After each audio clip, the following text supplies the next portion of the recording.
The 20s are the hardest decade of your life. Your job feels pointless, if you even have one. You're getting ghosted again. Your friends are gone. That new city doesn't feel like home, and you're lying in bed wondering if you're the only one in your 20s crying on a Tuesday night. Well, your friend Mel is here to tell you, you're not. I asked my 10 million followers on Instagram, hey, if you're in your 20s, are you struggling? And if you're struggling, what are you struggling with?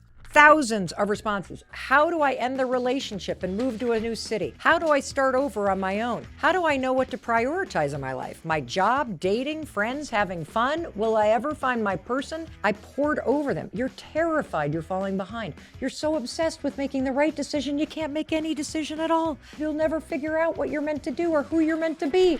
Honestly, I get it. Today, I am dedicating this conversation to you and everyone in your life who is in their 20s, because I'm going to reveal the 3 truths that you need to know about your 20s to make your 20s better than you could possibly imagine. Hey, it's your friend Mel, and welcome to the Mel Robbins podcast. First of all, I am so excited you're here. I've been wanting to have a conversation with you for a while about navigating the decade that is your 20s, and today we're doing it. It is always such an honor to spend time together. And if you're new to the podcast, I just wanted to take a moment and personally welcome you to the Mel Robbins podcast family. I am glad that you are here and you have picked a winner of a conversation to listen to or watch. Because you made the time to listen to this particular episode, here's what I know about you. I know you're somebody who values your time. And I also know that you're looking for ways to make the most out of your life. And you're also looking for ways to support people in your life in doing the same. And if you're here right now because somebody shared this with you, I want to point out something really cool. First of all, you got people in your life that care about you. That is not something to take for granted. And so thank you for hitting play.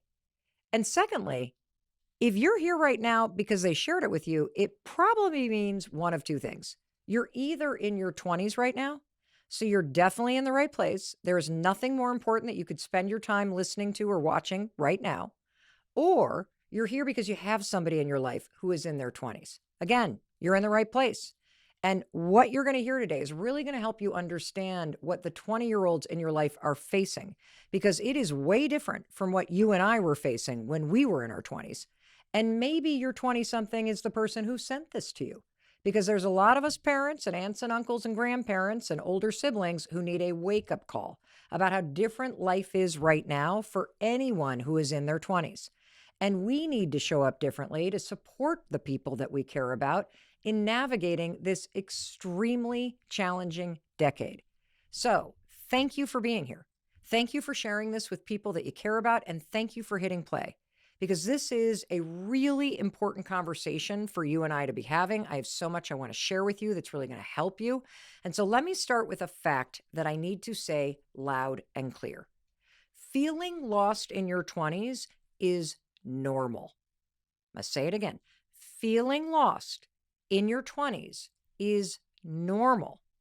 And you might be lost in your career or financially, or you feel lost because you haven't found your person, or maybe you feel lost because your friend group has just disappeared, or maybe you feel lost because you don't even know what to do next or what to focus on, or it doesn't feel like you thought it was going to feel, or you thought you would have moved out of your parents' house by now, or maybe you feel lost because you feel every single one of those things that I'm describing.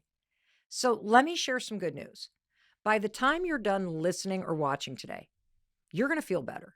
You're going to understand the very unique challenges that happen in your 20s at this exact moment in history. And that's going to help you navigate this decade better. And I'm also going to teach you how to take the pressure off yourself. You're going to learn how to be more decisive and how to start making the decisions that you need to make to move your life in a new direction. And if you're listening because you have somebody in your 20s, you're also going to hear some advice about how to show up differently and be more effective in trying to support people. The goal today is to teach you how to improve your life, starting today, in a way that's not going to cost you any money. I'm so excited to share all this with you. And don't worry, we are going to cover specific advice on career and dating and friendship and how to make the right decisions in your 20s, because I have thousands of questions from listeners just like you. So let me give you some context first, okay? Before we jump into the advice, I always love to have the context for why something might be a problem. Why exactly are your 20s so challenging? There is a framework that I'm going to show you that has three parts to it that you experience in your 20s. And this framework is operating in the background. And once you see these three things, you're going to realize why you feel lost. And you're going to also realize that it's a reflection of what you're dealing with. It's not a reflection on you personally. Because your 20s are not just about cool outfits and going out and having a dream job and finding the love of your life and documenting it all on social media. Your 20s are, in fact, a really challenging decade. I want to hit you with some research. There is this research from the Harvard Study of Adult Development. This is the longest running study on human happiness. It's been going on for over 80 years. And it has shown conclusively that your 20s are one of the most uncertain and anxious decades of your entire life. Okay, so if you're feeling those things, the research bears out that that is basically a normal thing to feel in your 20s, and a lot of people feel it.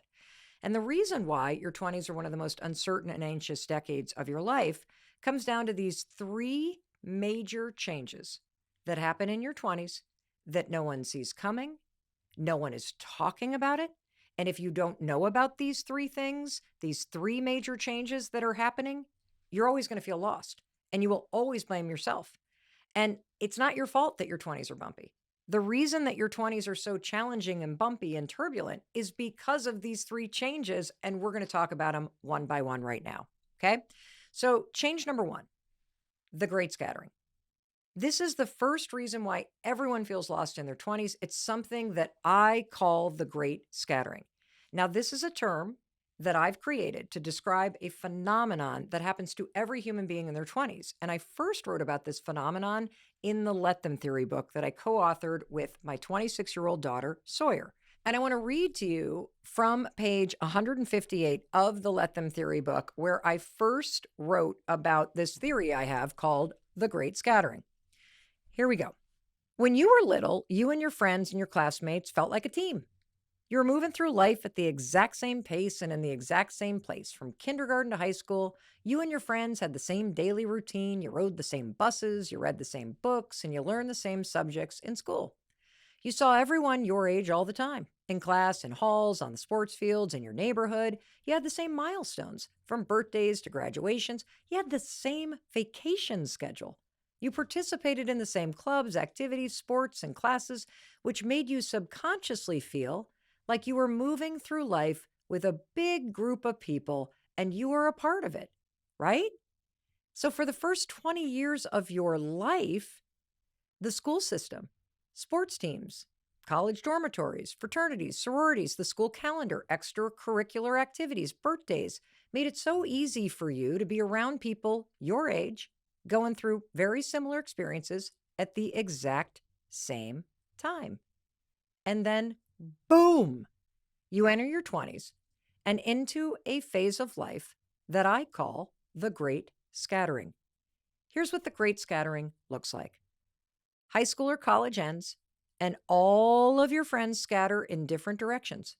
Suddenly, everyone is living in different places, and very soon, all your friends are on different timelines, working different jobs, hanging out with different people, achieving milestones at different paces. And the structure that was the foundation of your life and how you measured where you stood disappears. This is why in your 20s, you feel a tremendous loss of control about every aspect of your life because there's no longer a track, a template, a timeline, or milestones for what to do next or when you're supposed to achieve it. It's all up to you. In other words, in your 20s, your adult life begins. And for the first time in your life, you're officially on your own. There is no timeline. There is no group activity. There is no measuring yourself to other people. It is entirely up to you to choose how you want to spend your time, where you want to work, what city you want to live in, and who you're going to hang out with and when you're going to do it. And that's when the loneliness hits. That's when adult life gets hard and nobody sees it coming. See, the great scattering This fact that after college and high school, everybody scatters, and the timelines that you used to measure yourself by, how you knew if you were keeping up or not, how you knew if you were on track, it's gone. Your friends are no longer there. The group chats get quieter and quieter. You suddenly find yourself alone on a Friday and Saturday night with no idea what to do and no one to do things with. It's harder to meet people to date because you don't have friends to introduce you, and you don't have classes or parties or clubs to go to. And for the first time in your life, when you hit your 20s, you might feel totally and completely alone. And now let me hit you with some other research. 60% of 20-year-olds here in the United States are back living in their hometown. So it might have felt like you went away, but now you're back and you never left.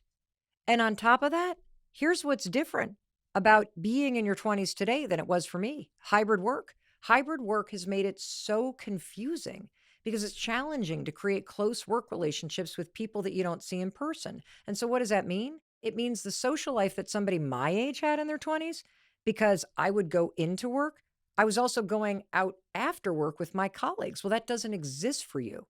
And all of this can create so much confusion because for the first time, you may be feeling completely lost and wondering, where are my friends? Am I on the right path? Am I in the right place? Am I on the right timeline? Am I falling behind? Should I have found my person by now? Should I know what I should be doing for a living now? Should I quit my job? Should I be doing that thing that that person's doing? And you wrote in again and again and again talking about this. I feel like all my friends are doing amazing things, and I feel like I'm alone in my childhood bedroom. Here's another one. I thought I'd have my life figured out by now. I feel like I'm still 23, but I'm turning 27 in 2 months. Or this one, I'm 29 and recently single. I feel like I'm so behind in life and not where I thought I would be at 28. SOS. Let me explain why you feel lost. That gauge that you used to measure yourself by disappeared with the Great Scattering. And see, I put a name to this phenomenon by calling it the Great Scattering. And I think it's important to label what is happening, because when you can say to yourself, hold on a second, I'm not behind, I'm just in the Great Scattering, it allows you to just go, oh, it's not just me. And it's so important for you to label this and to call it by name, because here's the other thing. You experience the Great Scattering in your 20s for the first time. And there's a really important purpose that you lean into the reality of the Great Scattering. See, you're learning a new skill that you're going to need for the rest of your life, which is this. How do you make new friends when your friends scatter? How do you figure out what's important to you when everybody's doing all kinds of different things that are important to them? How do you personally measure success and fulfillment for yourself? Not based on what everyone else is doing, but based on what's important to you when you're doing it. I want to read one more section from the Let Them Theory book about the Great Scattering to you. This is on page 161. The Great Scattering happens to all of us, and it can be incredibly confusing and disorienting. Hear this. Now and forever onward, it's up to you to change the way you think about life and how you measure success as an adult. Because the Great Scattering happens in your 20s, but versions of this will continue to happen over and over as you age. When your single friends get married, they scatter. When your friends start having kids, they scatter. When people move out of the city and into the suburbs, they scatter. When people become empty nesters or get divorced, they scatter. When you change jobs or go to graduate school, people scatter. When you get older like me and you become an empty nester or you get divorced, guess what? People are going to scatter again. When people get older or downsize or retire or go through a loss, they scatter again. This great scattering, this shuffling of timelines and people coming in and out of your life, it's going to happen again and again and again. This is normal. And this is why you need to understand that from this point forward, you're going to measure happiness and success, not based on when other people are achieving things, but based on what you're doing now and on the timeline that you're on. So it's easy for me to read from the Let Them Theory, but you're the one that's going to have to interrupt this and teach yourself to look at your life differently. Because when your friend gets engaged, if you're still single, you're going to say to yourself, uh-oh, I'm behind. If your friend gets a promotion and you're not sure what to do with your life, you're going to say, I'm behind. And a great thing that I want you to say to yourself instead that will help you get out of this default way of constantly comparing yourself to this timeline that no longer exists is to say, all right, my friend's engaged. My friend got a promotion. My friend just moved to my dream city. Here's what I'm going to say to myself. It's not that I'm behind. I'm on my own timeline. And it hasn't happened yet because it's not supposed to happen yet. Got it? I'm on my own timeline. I'm not behind. And it hasn't happened yet because it's not meant to happen yet. Doesn't that make you just kind of, okay, got it. Great scattering.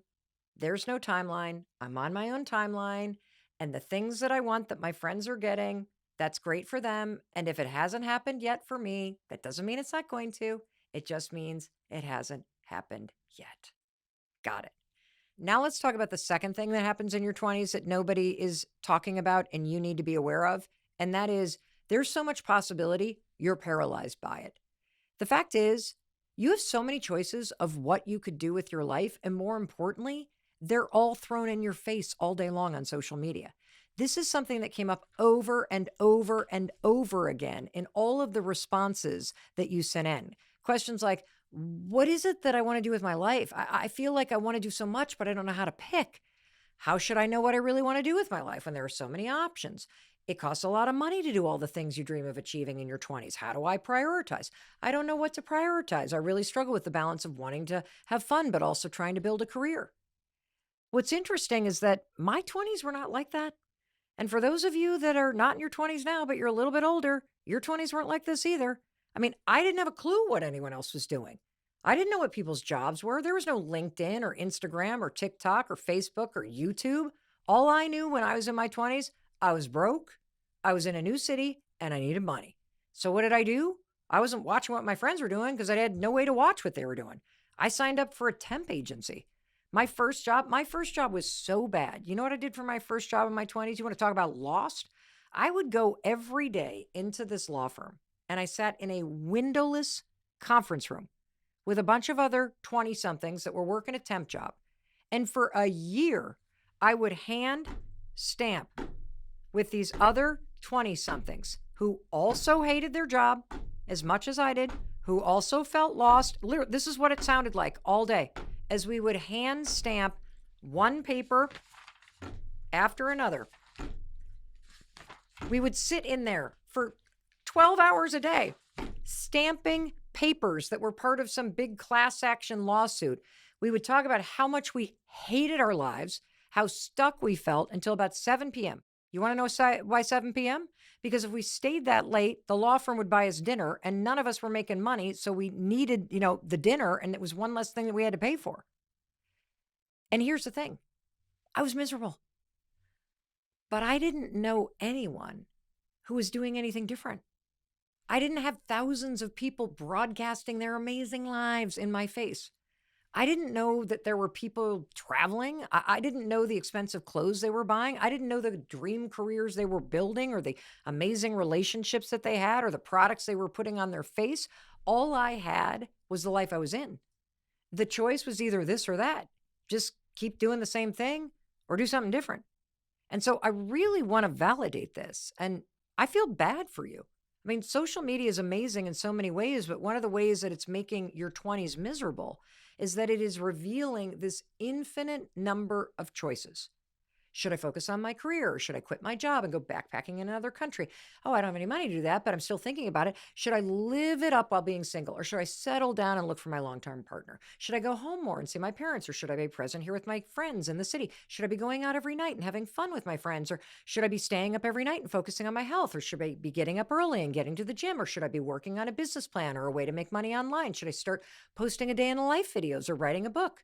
I mean, the options feel endless. Because they are endless. And I want you to imagine something.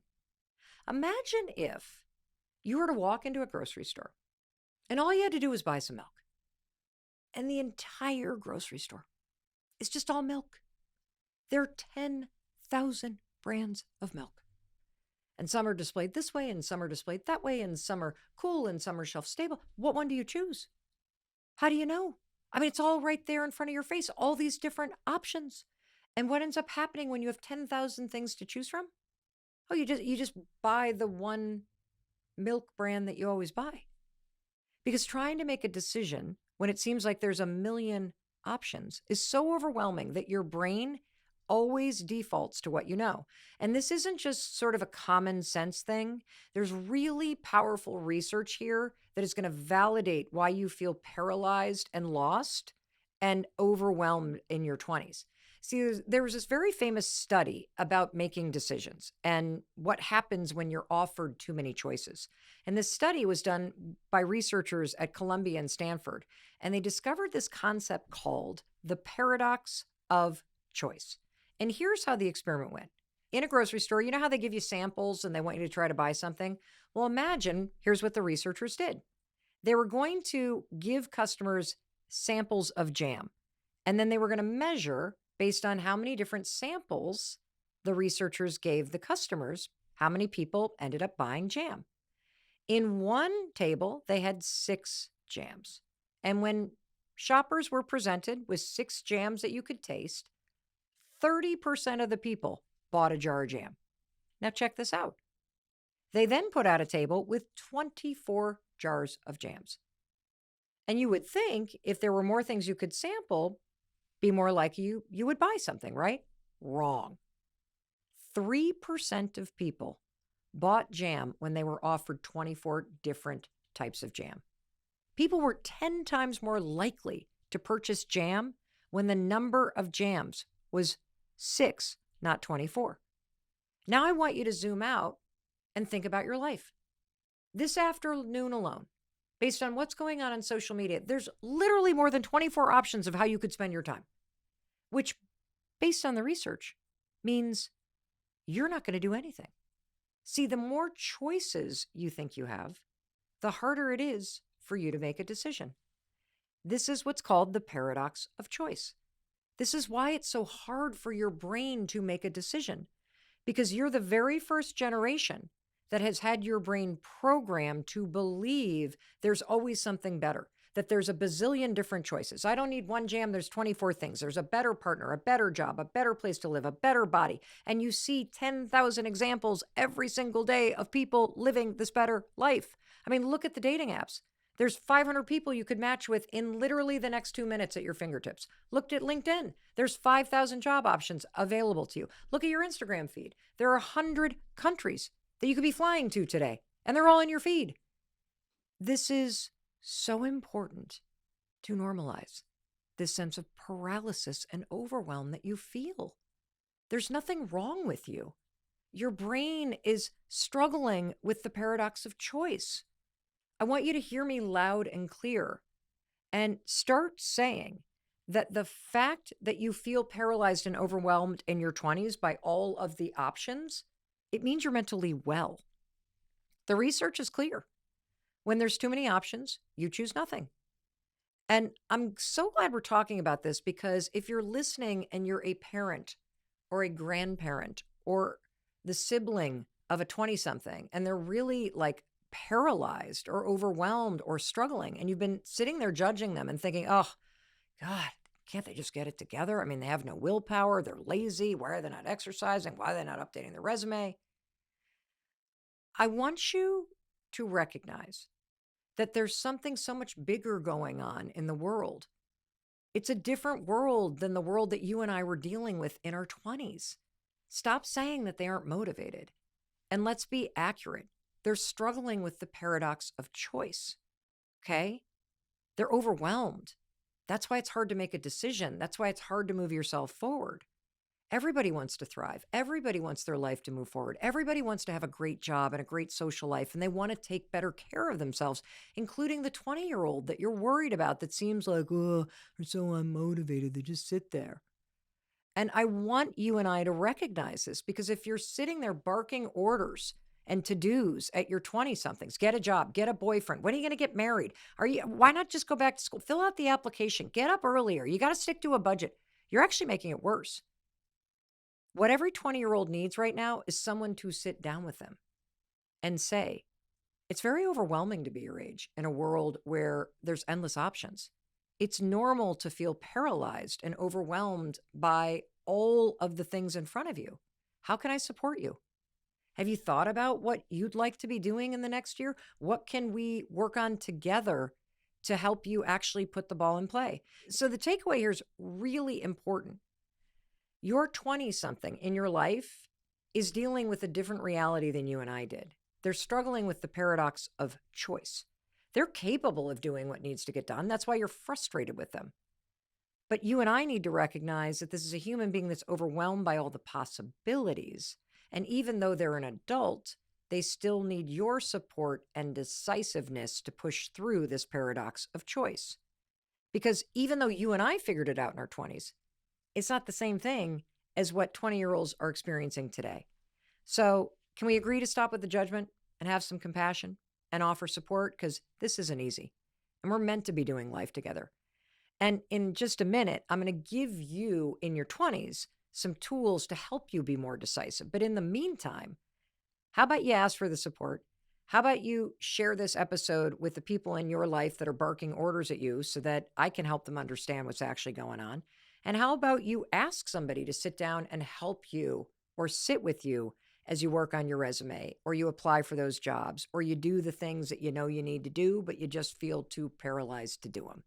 Because when you start to navigate the day-to-day decisions and you start to move yourself forward with a little support, it's going to create a sense of momentum that's going to make you feel a lot better. And that brings me to the third major change that's happened to you when you hit your 20s. And that's this pressure to do everything, right? It's playing in the background, this pressure that you got to cram everything into your 20s. And you wrote in about this over and over and over again. Mel, what are the things I have to do in my 20s that are just going to be too late to do once I hit 30? What's the one risk everyone should take in their 20s? How do I look forward in the future and not be scared about time, people, pressure, money? How do I live in the moment and stop worrying about the future? I feel so much unnecessary pressure to achieve big goals, educational and professional and personal, by the time I'm 30. See, the big thing that's happening if you're in your 20s is you feel that now is the time to chase your dream career, to have your fun party years, to master your morning routine, to get the perfect skincare, to be fashionable now because you're never going to look better. Take big risks because you can afford it now. Move to the ski town, move to the beach town, travel the world, make money online, become an influencer, get a dog. Why did I get a dog? See Beyonce while she's touring. Get that photo in front of the Ferris wheel at Coachella, run a marathon, live with my college friends. No, live with my significant other. No, live alone because I'm never going to get to live alone again. And now I'm alone all the time and I'm lonely. So it begs the question, why do you feel so much pressure in your 20s? I mean, I didn't feel this pressure in my 20s. And part of the reason is because of what we just talked about. I actually didn't understand the options. The other reason why I didn't feel this pressure is because when I was in my 20s, and this is important for all of us to understand how things have shifted. When I was in my 20s, the social pressure that was aimed at us was to figure out your career and climb the ladder and save money to buy a house. That was the uniform social pressure of what you needed to figure out in your 20s. And if you were the kind of person like me who, you started your career as a lawyer and then you realize, I hate this. And then you change jobs and then you change jobs and then you change jobs again. Or you're like my husband who got laid off one job after another job in tech. Like everybody thinks you're a freak who's never going to be successful. That's not the reality you're living in if you're in your 20s today. It's actually the opposite social pressure. I mean, if you're in your 20s, it's sort of like what kind of loser stays in the same job for an entire decade? The pressure of doing your 20s correctly means doing everything in this decade, lots of changes. Whereas for a lot of us, stability was glamorized. But for 20-year-olds today, it's adventure, constant change, up-leveling, Instagram-worthy moments, trying the best meals, taking photos of everything, performing your life is what's glamorized. And you know what stability feels like? Boredom, loneliness, feeling lost. If you're in your 20s today, you have this haunting sense that there must be something more than what you currently have because the world has shoved in your face and told you that, oh my God, constant change is what you should crave. You should be moving. You should be displaying. You should be putting it all out online. It's just like the Great Scattering. Once you recognize that this kind of pressure is just something that's a social construct in the background. What's great about it is it empowers you to understand where the pressure is coming from. It's not coming from internal, it's coming from external. This pressure that hits in your 20s is a lot like the great scattering. It's something that's happening in the background that creates all this anxiety and this confusion, but we're not talking about it. And because social media and comparison is not going anywhere, I actually think it's going to get way worse, especially with AI. You got to learn how to see it and separate yourself from it so you don't drive yourself crazy. See, you're not going to be just looking at the fantasy life of what some human being is posting in terms of the perfect meal and the perfect vacation and how beautiful their life is. You're going to be looking at AI driven accounts glamorizing what a human being isn't even doing. And look, I think you should do all those things that you want to do in your life. You should make a bucket list. Everything that you want to experience in your life, you should absolutely put that somewhere and have it on a list and make a plan to do it before you die. But here's the truth you need to hear. Forget the pressure. You don't need to do it all in your 20s. And look, I get it. Everyone who gives advice to people in their 20s is like, do it now. Do it before you have a partner and a mortgage and kids. Do it, do it, do it. Well, the reason why we say that is that number one, first of all, we were not aware of all the options you're aware of. So when we say, do it before you can, we were talking like, change your job. I mean, that's what we were basically pushing other 20-year-olds to do when we were your age. So we weren't aware that there were all these options, okay? Number two, most of us grew up in households where your parents or your caregivers literally sacrifice everything to give you a better shot at life than they had. And that might have been what was modeled for you, that's what it's got to look like when you have kids. But here's the thing. It doesn't have to be like that. It doesn't have to be like that at all. Like your life is not over when you turn 30. Your life is not over when you get married. It's not over when you have a mortgage. It's not over when you get a dog or a cat. It's not over when you have kids. One of the greatest things about social media is you can find examples of people who are doing life differently. You want to do van life with very little money and take little kids with you? There are people who can show you how to do that. You want to travel the world while you have kids and raise kids? Great. I have a very close friend who lived in Chicago and then got involved with this organization in Tanzania. And they were over in Tanzania when their son was born. They lived there until he was 6 years old. So instead of putting all this pressure, like cram everything into your 20s when you don't have a lot of money and all this pressure, let's take the pressure off. Let's relieve the pressure. Let's like flip the valve. And I want you instead to imagine a world where you create this bucket list and it starts in your 20s and you trust in yourself that you're going to create a life and live a life where you're going to be checking those things off throughout your entire lifetime. That's the way I'm doing it. And that's what I want you to do too. Because you can have everything.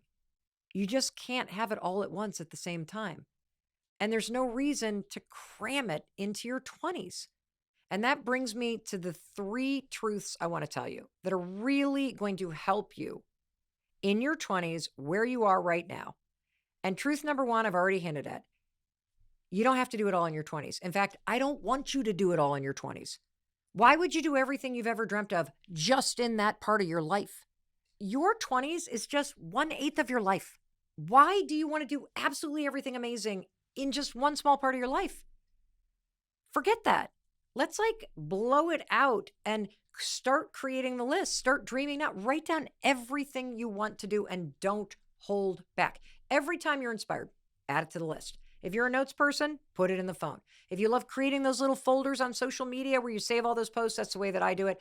Just put them on social media. Put them in those little folders. Have a list for your life of all the things that you want to experience, places you want to travel to, meals you want to cook, things you want to wear. Heck, my daughters aren't even engaged and I already have a folder about weddings. They may never get married. Who cares? It's not about the timeline. It's not even about doing it. It's about creating space to dream without invalidating where you are. Because there is no expiration date on these things. And you're killing the joy by putting so much pressure on yourself. I mean, I can give you so many examples of life beyond your 20s. I mean, when I was in my 30s, my husband and I, we took our 6 and 8-year-old on a week-long backpacking trip in the Wind River Range. Because they were so little, we rented llamas. That's a thing that you can do in Wyoming and Idaho. We rented llamas and they helped carry the packs. We didn't stop traveling. We did it on a budget. When I was in my late 30s, I had always wanted to own my own business. My husband and I figured out how to own this tiny little paint your own pottery studio retail store that was open in the afternoons and the weekends. Didn't make any money. We checked the box. It was a dream. My husband started a restaurant business in his late 30s. He didn't have to do it in his 20s. Heck, I didn't even get serious about social media until I was in my late 40s. I didn't get paid for my first speech until I was around that age too. In fact, I have done some of the best traveling and the best trips of my life in my late 40s and my early 50s. And honestly, I like it a lot better because had I backpacked in my 20s, I probably wouldn't have enjoyed it as much as I can enjoy it now because I've saved a little money. I learned how to do a backflip at the age of 48. You're not dead when you turn 30. Like, stop acting like it. You know, you guys think your life is going to end when you have kids. Mine actually began because you think that when kids come into your life or a dog comes into your life or a mortgage comes into a life, that all of a sudden you got to change your whole life. No, no, no. Stop and consider something. Give yourself a little bit more credit. When you have kids, they're coming into and are a part of the life you're creating. And if you already do have kids, you just keep living your life with them in it. So the takeaway here is start the list, expand the dreams, like allow yourself to really visualize what you want, but don't you dare give it a deadline. Don't you dare put pressure on it. That's the fastest way to kill a dream, is to put a deadline to it and try to squeeze it into a moment in time when you're not meant to do it. And that way, this list, it becomes not a to-do list or a bucket list or this thing that you feel pressure to achieve, but it becomes this lifeline that is pulling you through your whole life. It becomes this lifeline that expands this habit of dreaming and visualizing and sprinkling all these amazing things through your whole life. I mean, how cool is that? And that brings me to the second thing. There are no wrong decisions, okay? Like, the single most questions that I got from 20-somethings online was all about decision makings, like how to make the right decision, how to trust yourself in making the right decision, how to know what decision to make, how to move through paralysis, how to stop feeling so overwhelmed. The biggest skill that you can learn is just making a decision, period. And what I've learned in my life is that there are no wrong decisions if you learn something from it. See, I think that you are so focused in your 20s on not screwing up. And we've already talked about this paradox of choice and being overwhelmed by everything, that you're thinking about decision making the wrong way.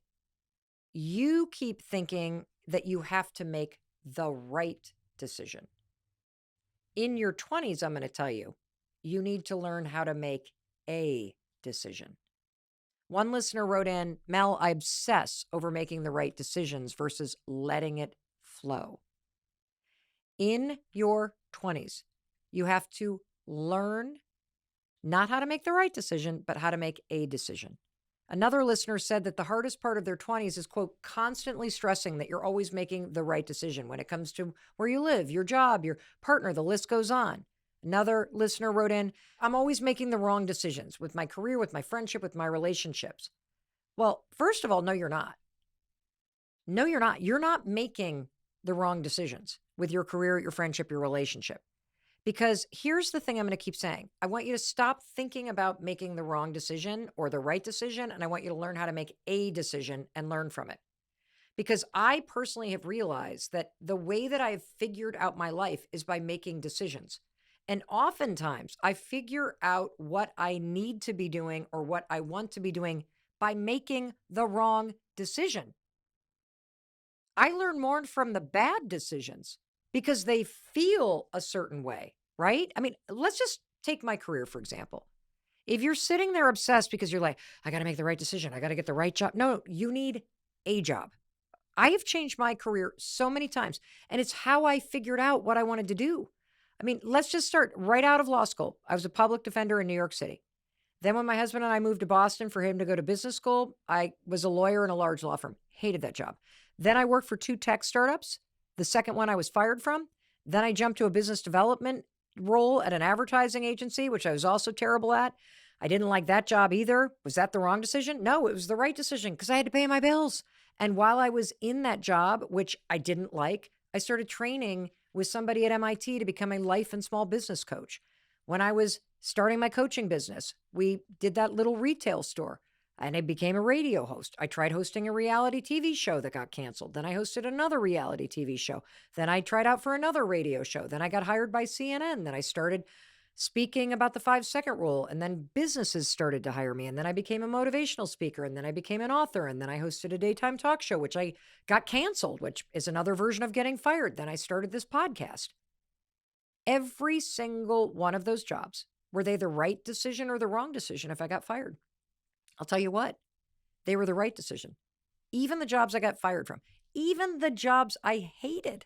Let me tell you why, because I learned something from the experience. Making a decision with the information that you have in this moment, making the decision that moves you closer to the thing that you want. That's just how you make a decision. You make the best decision you can with the information that you have and the problem or the issue or the goal that you have right now that you need to deal with. And I need to tell you something else about decisions. No decision is a decision. Thinking about what you want to do but not doing anything is a decision. Doing the same thing over and over and over again and expecting it to somehow feel different, that's also a decision. And let me tell you something. I want to speak to you directly if you're afraid to make the wrong decision. I personally believe if you learn from the decision, or if the decision helps you solve a problem, it's the right decision. So, when I graduated from law school, my first job was as a public defender in New York City. I worked for legal aid. I loved that job. And then my husband got into business school up in Boston, and we moved up to Boston. And I was not licensed to practice law in the state of Massachusetts. So I could not work for the public defender's office because I couldn't be in a courtroom, but I could work for a law firm. Now, here's the thing. I had a problem. I had bills to pay. I didn't really want to work for a law firm, but when I got offered a job at the law firm, was it the wrong decision to take the job when it was going to help me pay the bills? Of course not. So I take the job. I show up for work. The second I walked into the office, I'm like, this is not the place for me. I hated that job. I hated commuting in. I hated the year I spent working there. I hated every single second of it. Was it the wrong decision and the wrong career move to take a job and work at a place that I hated? No. It helped me pay my bills. That's a good decision. And every day that I sat there miserable, it told me working a desk job where I read and write all day is not for me. And the more I sat there in a place that I hated, the more motivated I became to find something different. And ultimately, I did. And so even though I hated the job, even though it was not the career move for me, it was a great decision because it helped me solve a problem. I needed to pay my bills. And sitting someplace that you hate teaches you what you don't want to do. And that's going to motivate you to get out there and go find something else. And so if you're struggling with indecision, the problem isn't right or wrong decisions. It's that you're not making a decision. And there's only 2 things that have ever helped me. The first one is my 5-second rule. Very simple. You got a decision to make, count backwards, 5, 4, 3, 2, 1, make the decision. Second thing you can do is you can use this 6-word phrase that is magical. I use it all the time. What if it all works out? What if it all works out? What if it all works out? Part of the paralysis that you're feeling right now is that you're so focused on whether decision is right or wrong that you then doubt what decision to make and you make no decision.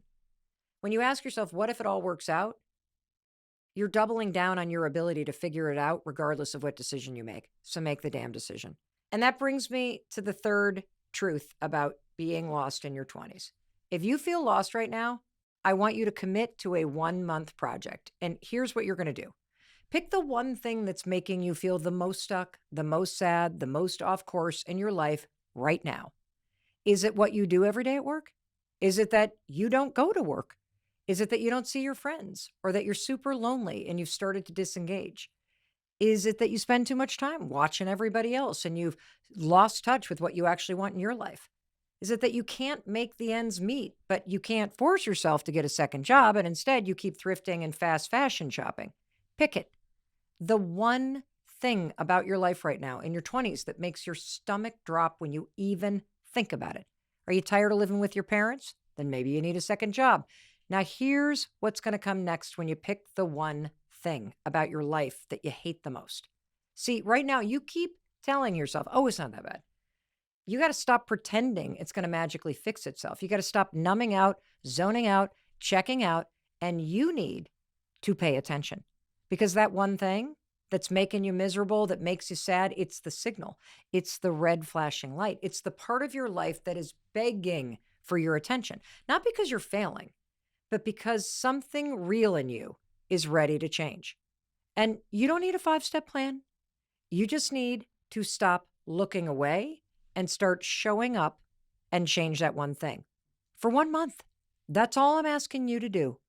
Take on a 1-month project to make the worst thing about your life a little better and see what happens. Stop trying to focus on 15,000 things. Stop thinking you got to make these massive changes. Pick one part of your life and go all in for 1 month. Make it a 1-month project to improve this area of your life. If it's your job, for 1 month, show up like it matters. Just put everything you have into it, be the best employee you can, or admit it's time to go. And for 1 month, start working on your resume and finding another job. If it's loneliness, text someone first. Invite them, make the plans, plan the trip, be the one to reach out. I mean, when was the last time you planned a night out or texted someone first? If it's money, well, stop buying a latte every day. Stop buying stuff at the thrift store that you don't need. Sell something, in fact, on Depop that you don't need. Or open up a spreadsheet. Download one of the free budgeting apps. Get serious and take it on as a project. Listen to podcasts about it. If it's your love life, stop complaining about it and start going out on 2 dates a week, or talk to everybody as you're standing in a line. You reach out first. You ask for the date. If it's your mental health, start going to therapy. Put your phone down. Get outside in nature. Meditate. Do what every expert tells you should do, but make your mental health and feeling better your project. If you are sick of how much time you waste on social media, delete it for a month. I mean, it's only a month. You're not going to die. In fact, you're going to feel better. You're going to feel like you're living again. Because momentum doesn't come from a new haircut or moving across the world. It comes from facing one thing you've been avoiding and doing something different. That's it. And if you still don't know what you should focus on, your friend Mel Robbins is going to tell you what your 1-month project should be: your health. Because your body is the foundation for every other part of your life. For 1 month, get up early for that workout class you're going to stream on YouTube. For 1 month, meal prep all of your meals. For 1 month, keep a food journal. For 1 month, stop drinking, stop vaping. For 1 month, show yourself that yes, you, even if you're lost in your 20s, you can still be consistent and truly dedicate 30 lousy minutes a day to being your best physical self, to making yourself healthier. You want more confidence? You want to feel less lost? Find yourself. Move your body. You want clarity? Clean up what you're eating and how you're sleeping. You want energy in order to change jobs, change relationships, change your entire path in life. Then take care of your body, because your body is what has to carry you through those changes. See, you don't need to become an athlete. You don't need to, quote, get it perfect. You don't need to find the perfect workout routine or have any money. You just need to start showing up for yourself. I'm talking 30 lousy minutes a day. Turn yourself and being healthier and taking better care of yourself into a project. Go for a walk. Drink water. Go to bed earlier. Just imagine that for a month. You're in bed by 9 o'clock reading a book. Hello, new you. Break a sweat. Eat something green every day. Do it every day for a month.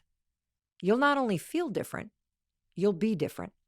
And when you feel different, by the way, you think different. And when you think differently, you act differently. So if everything feels like too much right now, you're living at your parents' house, you can't figure out what to do with the living, you don't have any money, if you're still staring at your life like, where do I even begin? Begin with your body. Let your health be the proof that you still matter and that you care about yourself. Because you're not going to fix everything in life overnight. You're not going to find your purpose tomorrow, but you can make yourself stronger every day. So why did I just ask you to commit for one thing for 1 month? Why just one thing? Because this is where you come back to yourself. See, you've been scattered, pulled in 1,000 directions, paralyzed by all the options, convincing yourself that you're behind or that you're too late or that you're doing it all wrong or that you'll never figure it all out. You're not. You're just disconnected from your own power, and that changes right now. This next month is about remembering who you are and what you're capable of, not by fixing everything, but by following through on one thing every day. You need to prove something to yourself right now, not to the world, not to your parents, not to your friends who are scrolling past your posts online. You need to prove something to you. You need to remember that no matter how lost you feel, you can still follow through. You can show up for yourself. You can find a little bit of time every day to make yourself proud. And I want you to consider, when is the last time you felt proud of yourself? Like truly proud of yourself. That's what this 1 month project is about. It's about becoming the kind of person who does what they say they're going to do. So let this be the moment where it all turns around. Let this be the moment where you make a decision to follow through on the promise you're making to yourself. Let this be the decade you stop dreading and you start living. And with this framework, these 3 truths, I promise you, you will make your 20s better than you ever imagined. I promise. And in case no one else told you today, I wanted to be sure to tell you that I love you and I believe in you. And I believe in your ability to create the life you want for yourself, especially if you're in your 20s. And I want you to know your friend Mel is going to be there every step of the way, cheering you on. And I'm also going to be there to welcome you in to the very next episode, the moment you hit play. I'll see you there. And thank you for watching all the way to the end and being here with me on YouTube. Thank you for sharing this with every 20-something in your life. And if you're watching and you're in your 20s, I'm proud of you for watching all the way to the end. Share this with your parents. Let me tell them what the reality is, and let me coach them in being a better support for you. And since you're the kind of person that loves supporting people that support you, one way you can support me is hit subscribe. It's a way that you can tell us that you love these videos and these podcast episodes that we keep bringing you here on YouTube. And speaking of videos, I know you're thinking, well, what can I watch next? I'm feeling really inspired, Mel. This is the video I want you to check out next. You're going to love it, and I will be waiting to welcome you in the moment you hit play. I'll see you there.